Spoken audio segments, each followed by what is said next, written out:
আমাদের নেতা কর্মীরা জনগণের কাছে গিয়ে আমাদের জনতা রাষ্ট্রবির ভূঁইয়া আগামী সংসদ নির্বাচনে প্রার্থী উনাকে দাঁড়িয়ে শিষ্যকে ভোট দেওয়ার জন্য কাজ করবেন এবং সকল জনগণের পাশে থেকে আমি অনুরোধ করে বলবো সকল উপকর্ম যদি কোনো কাজকর্ম করে থাকে আমাদের দলের নেতা কর্মীকে দয়া করে বলবো আপনারা এই সকল উপকর্ম থেকে সরে যান।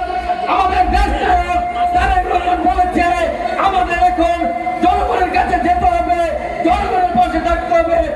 আজকে এই শহীদ রাষ্ট্রপতি জিয়াউর রহমানের শাহাদত বার্ষিকী উপলক্ষে আমাদেরকে শপথ করতে হবে ওনার যে 29 দফা দাবি দেওয়া আছে এদেশের মানুষকে যে স্বনির্ভরতার পথ প্রদর্শন করেছিলেন সেই যে 29 দফা এবং ওনার সুযোগ্য সন্তান আগামী দিনে তিনি বাংলাদেশকে নেতৃত্ব দিবেন, বাংলাদেশের মানুষ যাকে ক্ষমতায় বসানোর জন্য অধীর আগ্রহ অপেক্ষা করছে জনাব তারেক রহমানের 31 দফা এবং সর্বশেষ তারেক রহমানের নেতৃত্বাধীন 2024 সালের সর্বশেষ 5 আগস্ট চূড়ান্ত আন্দোলনের মাধ্যমে দেশ যে নতুন করে যে স্বাধীনতা পেয়েছে সেই স্বাধীনতা যুদ্ধে রাজপথে যারা তাজা প্রাণ দিয়ে দিয়েছে তাদের শপথ আগামী দিনে আমরা একটি স্বনির্ভর সুন্দর বাংলাদেশ গড়ব। বিএনপি এত নির্যাতন হওয়ার পরেও এই কসবাতে আবার আওয়ামী লীগের দূষণরা আওয়ামী লীগের সাথে আঘাত করে আমাদের বাইক ইউনিয়ন বিএনপিকে মামলা দিয়েছে। সেই বাইক ইউনিয়নের পক্ষ থেকে বাইক ইউনিয়ন বিএনপির সভাপতি কারণ নির্যাতন নেতা নাজমুল হাসানকে বক্তব্য দেওয়ার জন্য বিশেষভাবে অনুরোধ করছে।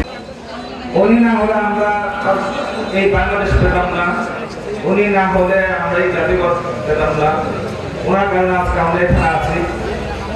উনি বহুদলীয় গণতন্ত্রের প্রবক্তা ছিলেন, যেহেতু বহুদলীয় গণতন্ত্রের প্রবক্তা ছিলেন উনি গণতন্ত্রকে প্রসারিত করার জন্য সবার মাঝে ছড়িয়ে দিয়েছিলেন আর সেটাকে ফ্যাসিস্ট হাসিনা গলা টিপে হত্যা করেছে। এই গলা টিপে হত্যার পায়তারা কিন্তু এখনো চলছে। আপনারা শেখ হাসিনা চলে গেছে, দূষণরা কিন্তু এখনো আছে। এখন যে সরকার আছে সেই সরকারের ভিতরে কিন্তু দূষণরা চাকরি মেলে বসে আছে।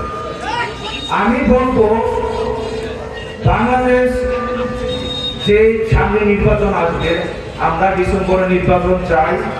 আমরা নির্বাচন আমাদেরকে দিতে হবে। আমাদের তারেক রহমানের নির্দেশ ডিসেম্বরে নির্বাচন দিতে হবে। একজনের পিতার জানাজায় মুখ হয় নাই, আরেকজনের পিতার জানাজায় সারা বাংলাদেশ কেটে কেটে হচ্ছে। সেই হিংসার আগুনে আমরা অনেক দিন জ্বলেছি। আল্লাহ আমাদেরকে হিংসা মুক্ত করেছে, আমাদেরকে আমাদের সম্মান ফিরে দিয়েছে। ইনশাআল্লাহ সামনে আমরা আমাদের দলকে ইনশাআল্লাহ ক্ষমতায় বসাবো।